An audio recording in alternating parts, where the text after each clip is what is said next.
UFC 260, Stipe Miocic versus Francis Ngannou 2.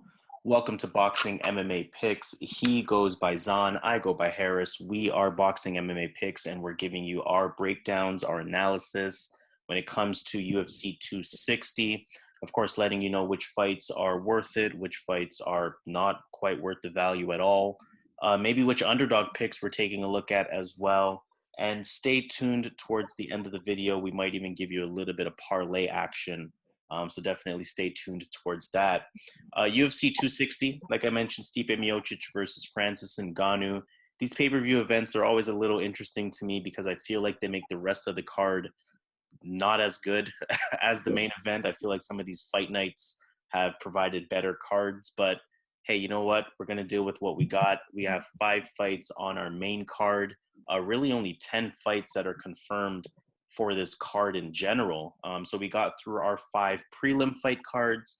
Let's get through our 5 main card events. We're going to start with fight number 1. Fight number 1, we have William Knight versus Alonzo Menifield. Easiest way to analyze this fight, somebody's getting finished. And I wouldn't be surprised if it happens in round 1. William Knight, 8 of his 9 wins are by knockout. Alonzo Menifield, 8 of his 9 wins are by knockout. This fight can, by all means, go in either direction, right? They're at that weight class where really it's about who hits who first in a lot of ways. Both of them have very heavy hands. I think Menifield definitely has the heavier hands of the two. But I can't trust Menifield after 3 minutes. I just can't. I think William Knight maybe offers a little bit more in terms of the cardio.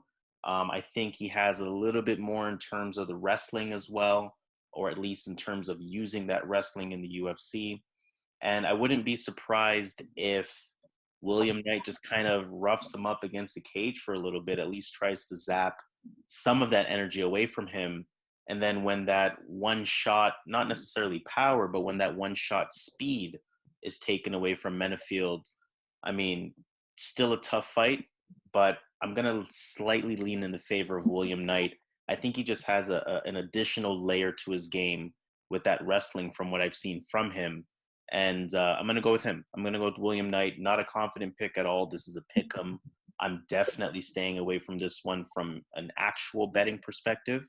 But put a gun to my head and tell me to choose a winner, I think maybe 7 or 8 times out of 10, I'm going to choose William Knight.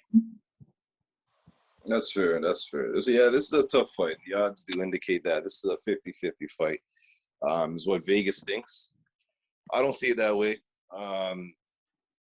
I actually like Alonzo Menifield in this fight. I think he's going to get back on track here. What I see from William Knight, when I was doing my little videos, watching some videos, this guy's striking. He's like Spike Carlisle, man. Like, his striking is horrible. Like, he has his hands down. He has his head up high. He's serving his face for Menifield. Menifield's power is no joke. I know he had a couple setbacks recently, but one good thing about those setbacks is when he fought Devin Clark, who I think is a better wrestler than William Knight, not stronger but better wrestler, is he only got taken down once, right? So, and when he gets taken down, he in other fights as well, he's quick to get back up in Menifield. So I like him here. I think the stand-up advantage is too massive. I think it's going to be a situation where if William Knight doesn't get him down, and if there's space between them, I think Knight is going to be severely compromised in those positions. And I see Menifield just like tighter punches, hands up. I see Menifield winning this fight. I actually see him knocking him out. So I'm gonna go Alonzo Menifield to win this fight. Yeah, and to your point, if betting Alonzo Menifield by knockout definitely presents some additional value there, and that's most likely the way that he does win. Of course, that's most likely the way that either of these fighters win. So I can definitely see that happening, and I do agree with Menifield having the better stand-up. I can't trust that cardio. His cardio tank is way too low for me to ever trust him. But hey, if it's within first few minutes, by all means, he can blast right past William Knight. I wouldn't be surprised by that at all. Let's move on to fight number 2. In that case, we have Jamie Mullarkey versus Khama Worthy. How do you feel about this one? Well, this is a pretty tough fight, but it's a good fight we have on the card. I think Mullarkey has is going to be going for the takedowns. I think that when it comes to the stand-up, I think Khama Worthy has way better stand-up. He has a variety in his stand-up. He has good training partners, so he's going to be getting better every fight. I'll be quick. I like Worthy in this spot. Mullarkey, if he is able to get him to the ground, I don't see him doing that over 3 rounds. So I'm going to go with Khama Worthy here, the better fighter in my opinion here. He has some submissions as well. He has a nasty, nasty choke, tight grip. And Mullarkey makes mistakes, so he's going to be trying. He's going to want to get this to the ground. Worthy, as the fight goes on, second, third round, his takedown defense holds up, gets better actually. So I see him at second, third round, either finishing him or winning a decision here. Kind of like a 29-28 type of fight. Yeah, I definitely agree with that. I'll keep mine short as well. I think Khama Worthy will definitely have the advantage on the feet. I think obviously Mullarkey will have the advantage on the ground. In some ways, it could be a trap fight. Obviously, most people will expect Khama Worthy to win. Most people will probably expect him to win via knockout. Mullarkey could use the wrestling, right? I mean, we still have to respect the fact that he lands 4 takedowns a fight. And listen, some judges, whether they keep you down or not, some judges really overvalue that takedown. So we can't rule that out of the question. We have to really be aware of that.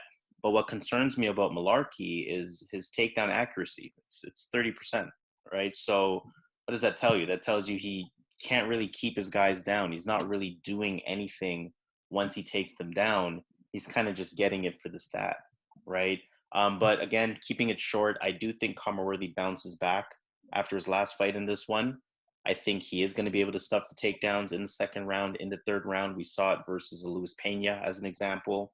And I do think he can get that early knockout as well. Jamie Mullarkey, he gets hit, right? I mean, although he has a decent jab and serviceable stand-up, we know the wrestling is his main advantage, and we know on the feet, he can definitely get hit. I think Khama Worthy will be the stronger fighter here, the more physically demanding fighter in terms of the stand-up presence.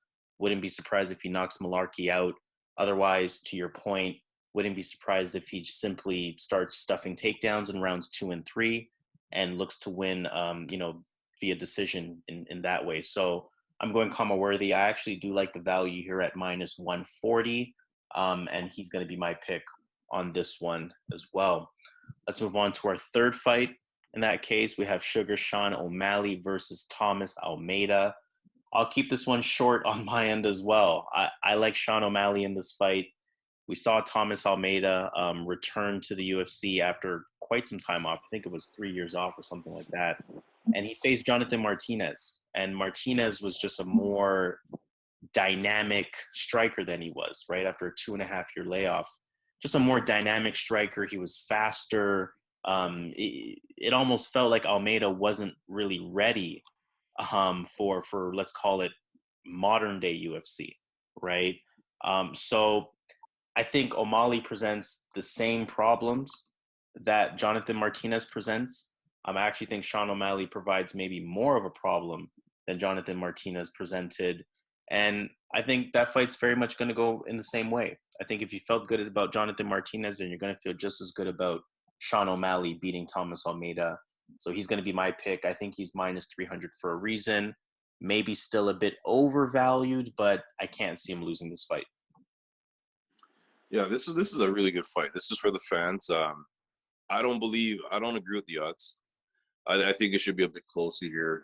Thomas Almeida, let's not forget, he was at one point one of the best fighters for Brazil in the bantamweight division, and he was knocking everybody out. And he was supposed to beat Cody Garbrandt, and that's when he got his clock turned, right? So he's a skilled fighter. This is likely going to be a stand-up fight, so this is where he likes the fight to be. Just like in the Martinez fight, he lost, but in this fight, we got to look at O'Malley. He does not like leg kicks. He does not like those, right? So he's fighting a guy that has a Muay kind of stand-up approach that can throw those leg kicks, those calf kicks, and So so basically Almeida can definitely pull this off. He could definitely win this fight. Um, it's striking. So again, it's a situation where both guys really do have um, a punch that can change the fight dramatically. So this is a hard fight for me to decide. I'm gonna go with Sean O'Malley as well, though. What I've seen with Almeida, which I didn't like, is he's not. I seen Martinez jab him early in the fight, and he took it like he received the hook, right? So he's not taking shots well. And one thing about O'Malley is his hands are really precise, and he has power. He gets better every fight. He's upset how the last fight turned out. I'm sure in his mind he has to win this fight or else, right? So I'm gonna go with O'Malley here, the bigger guy, the better hands, and I think he's gonna knock out Almeida here. I don't think Almeida's holding the shots well. So yeah, O'Malley's my pick, but Almeida's a dog, so that's someone that can definitely pull it off. But I'm gonna go Sean O'Malley. Yeah, and I think to your point, that might be a fight that you really want to see what the end of round one looks like. Is O'Malley imposing his will, or did Almeida maybe land a few of those calf kicks? And if he kind of did, or if you see that kind of adding up, could be a live dog. To your point, I do agree. O'Malley is a little overvalued at -300. This is not the type of fight that you want to throw on all of your parlays, as an example. Although he should get it done, it could be a parlay buster if you're a little too trigger happy putting this -300 on your ticket. So just be weary of that. Again, watch this fight out, how it plays out throughout the week. But again, Sean O'Malley, he should get it done. He should get it done. Let's move on to our co-main event. In that case, we have Tyron Woodley versus Vicente Luque. How do you feel about this one? Well, this is gonna be for me. It's gonna tell me really where Woodley's at because the fights he lost, I know everyone says he's done. I don't think he's done just yet. He lost to Usman, he lost to Burns, he lost to Covington. To me, those are three of the best guys with Leon Edwards in the division, right? So he's fighting a guy now that he can actually take down, like and not have a hard time getting that takedown. Previously, those three guys he fought have either really good grappling down low, like Burns, or they're like Covington and Usman, who have like tremendous takedown defense. So, and another thing that goes for Woodley in this fight is this is a 3-round fight. Those other fights were 5-round fights. So Woodley had to kind of pace himself in those fights. This is a fight that Woodley could wake up. He could wake up because he's gonna be able to take down Luque if he wants to. If he shoots in, he can get the takedown. He's not going to get that resistance. But Woodley hasn't shown me anything in those 3 fights. Even if you lose those fights, that's okay. That's okay because Woodley, Usman beat Burns, but Burns showed us something, right? Masvidal lost, but Masvidal showed us something, right? So it's okay if he lost, right? But it's how he lost. He didn't do nothing in these fights. He kind of stood there. Something's wrong. And Vicente Luque is a dangerous striker. If Woodley does not grapple, he's going to get pieced up in this fight. And I'm not sure Woodley's going to grapple. And Luque has some resistance when it comes to the takedown defense. So it's not going to be that easy for Woodley. It's going to be easier than those other 3 fights. But I'm going to clearly go with Vicente Luque here. I was thinking Woodley here. This is his spot to kind of turn it around. He could wake up. He could wake up here, but Vicente Luque trains with or used to train with Usman and still trains with Burns. So he has the game plan. The Sanford MMA has the game plan down. So he's gonna be training with guys that know what Woodley's about. So I'm gonna go with Luque being well prepared in this fight. Sanford MMA is becoming one of the best, if not the best, facility lately. So I'm gonna go with Vicente Luque here to get this done. Yeah, I think you bring up a really important factor in this fight as to why I'm going with Luque as well. that gym presence really is a big presence in this one, right? And in terms of having the game plan, you have a fighter who has beaten Woodley already, giving you all the pointers that you need in terms of how to beat Woodley, right? So I think to your point, Woodley can get him down, but he averages one takedown a fight. He can grapple, but he probably won't, right? He'll probably stay in that patient Woodley style, even though it is a 3-round fight. He almost has it programmed in his head to just have that patient style to him. Luque's stand up to me is better. It's sharper, it's crisper. To your point, if it stays on the feet, which it probably will, Luque to me does have the better striking. I want Woodley to win. Just the I guess the supporter in me wants Woodley to win. But if we're really making a logical pick here, Vicente Luque has to be the pick. I don't see Woodley really threatening. I don't see Woodley using a ground game to win this fight. I just don't see that in his arsenal. At this point, I just don't see it in his arsenal. So I'm going to go with Luque. I think Luque is probably the better fighter at this point. We do have to understand that Woodley is getting up there in age. He's almost 39 years old. And again, Father Time is undefeated. So this might be, I'm not going to say the end of Woodley, but this might be the end of Woodley as a potential contender. And we'll see what happens in his career from here. But I don't think he beats Vicente Luque. Vicente Luque is going to be my pick on this one. Let's move on to our main event in that case. Stipe Miocic versus Francis Ngannou.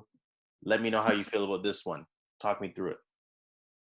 Yeah, this fight, Stipe is the underdog, so we know what we're getting from both fighters at this point, or we think we know.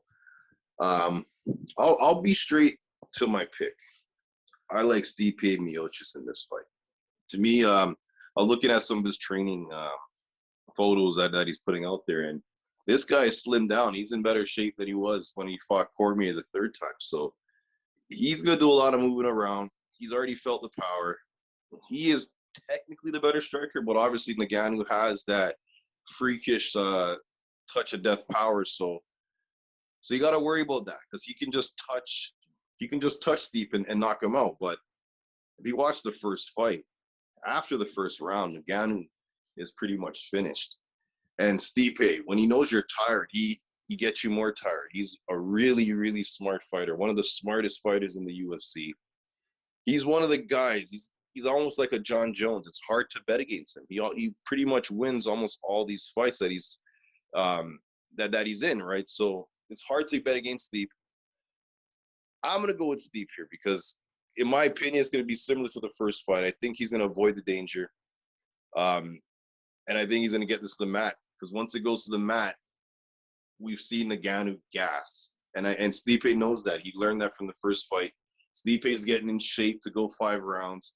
So he's gonna take him out there. He's trying to drown him. He's gonna try to drown Ngannou, the big shark, right? So I like Stipe here. It's hard to bet against him here. He's the better fighter, more skilled, better all-around game. He got hit before. He took the shots, right? So when I look at Ngannou, all he pretty much does is he throws hooks and he tries to catch you with a hook coming from a really, really odd angle. No technique in that. Stipe was watching for those, right? So that's his knockout shot, is that odd angle hook or uppercut. His 1-2s aren't really knocking people out. So I'm going to go with Stipe, the better fighter, to get this done. Yeah, I'm gonna echo that pick. And what I like to always consider is, what has each fighter done since the last time they fought, right? So I mean, we look at Ngannou losing to Stipe by decision. We saw how that fight went, to your point. Took him down time after time after time, gassed him out, ate the power, or at least felt the power, handled it, and Stipe did what he had to do to win that fight, right? Ngannou went on to lose to Derek Lewis, and then a bunch of typical Ngannou, round 1 wins, right? So Ngannou hasn't shown me any reason to feel that this fight is going to go any differently than the first fight did. I mean, we kind of mentioned it in the Angela Hill fight last week versus Ashley Yoder. obviously much different fighters, but you watch that last fight and then you ask yourself, do I have a reason to believe this fight goes any differently than the first fight did? And more than likely, the answer is no. The only potential X factor that could present itself in this fight is since that Ngannou fight, Stipe has only fought Daniel Cormier. And at the end of the day, Daniel Cormier is still a 230, 240 pound heavyweight, right? He's still not that super big Francis Ngannou, Cyril Gane type of heavyweight, where he's really big and fills out the division. So you might say to yourself, yeah, he took Francis Ngannou's power, but he hasn't felt Francis Ngannou type of power since 2018, almost or over 3 years at this point. That could present a shock to him, but I'm really reaching at this point, right? This is me trying to reach to find a reason as to why Francis Ngannou could win this fight. I don't think that will actually present a factor, but that is something to think about. Miocic has not felt that freakish type of power in 3 years, and that could be something here. That said, I mean, I'll be honest, I can't believe Stipe is the underdog on this one. I like Stipe in this one. I think he provides better value. I think you just have to take a look at logically who is more likely to win a 5-round heavyweight fight. The guy with great IQ, the guy with a takedown game, the guy that can last 5 rounds, the guy that can strike with you, or the guy that has, freakish athletic power and really only stands a chance in round 1. Kind of a no-brainer to me at that point. Stipe Miocic would be that pick. If it makes you feel more comfortable, wait until the end of round 1 to make this pick for Miocic. But I don't see a reason as to why Miocic loses this one unless it's obviously typical Ngannou round 1 style knockout. I'm going to go with Stipe Miocic, plus 105, great value in my eyes, and I'm looking for him to retain the heavyweight title on this one. Let's take it to Vegas. At this point, we have 10 fights. Let's consider the entire card now. Even if you want to repeat a pick from the prelims, how do you feel about underdogs? Which underdogs are you liking? I think the best underdog on the card is Stipe Miocic. Agreed. Yeah, I'll definitely agree with that one. I think in addition to Miocic, again, I think Azaitar provides some underdog value as well. I know we both mentioned him on the prelims. So we'll kind of leave those two as kind of some of the more likely underdogs to win that. And in terms of some favorite picks, what are you looking at? Or are you considering any parlays or favorite picks, or what are you considering piecing together? What do you like on this? Okay, on this card, I like Abu Bakr Nurmagomedov, Vicente Luque, and I'm actually gonna put money on Sean O'Malley. I'm gonna roll with Sean O'Malley on this card. Yeah, I think that's a pretty solid 3. 3 fighters that should get it done. 3 of the fighters who are probably better for one reason or another at this point. That presents plus 162 on the return. That'll be $100 returning 262, or $250 returning 657. Definitely some decent value there. I'll echo the Sean O'Malley pick. I don't see how Thomas Almeida beats him. I'll echo, well, let's see here.